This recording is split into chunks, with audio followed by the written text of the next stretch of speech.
who were some of the worst to deal with in the Premier League, both players and managers, and some of the ones that were probably treated you better as a referee? Yeah, look, I mean, it depends on the decision you make. Let's not be naive that any player has got the potential to have a go. The danger for refs is, and I see some ex-referees who criticise refs now, and they almost come out as if they're quite proud that they were best friends with the players. And that's so naive.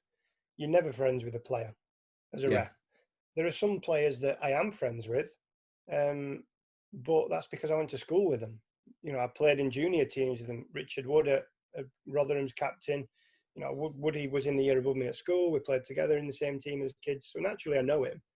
2 or 3 of the lads in pro football now who I played with as 15, 16-year-old in academies who went on to play. So again, you know them.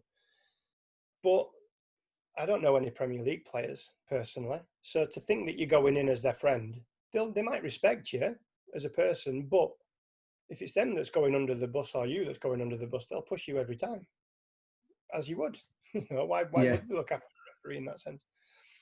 In terms of tough players, genuinely, there are not many that I look at and think I really didn't enjoy refereeing.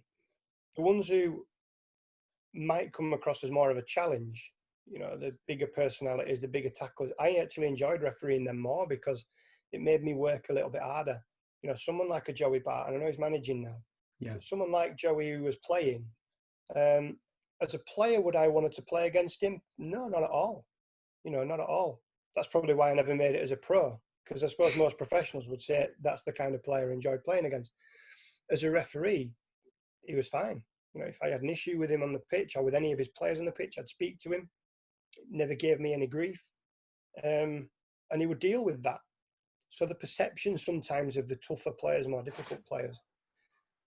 Craig Bellamy's quite well documented that was quite a difficult player to referee. So again, I can throw Craig's name out there and that's not insulting anybody.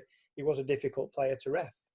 He shouted a lot at you, he snarled a lot at you. And that's just the way he was on the pitch. There are certain managers that are the same. They'll shout and they'll snarl. And then as soon as the game's finished, they'll pop their head into the changing room at the end and say, thanks very much. I mean, Steve Evans is a perfect example of that for me. Steve, I think he's at Gillingham now. Refereed Steve many times through my career for his teams. And he's very passionate on the side of the pitch, and maybe it goes a little bit sometimes. But at the end of the game, I don't think he's ever failed to come and pop his head in. And sometimes he's come to have a go and we've ended up agreeing to disagree, but leave on a handshake. But most of the times, even when he's been shouting at me during the game, he'll pop his head in and say, thanks very much, thought you were good today. So what you see in that 90 minutes on television is not reality. I think of all the levels that I've refereed at, the respect in the Premier League between players and managers towards referees is the highest that I've refereed at any level. You just don't see it. And that's a shame. It's a shame that that's not publicised more.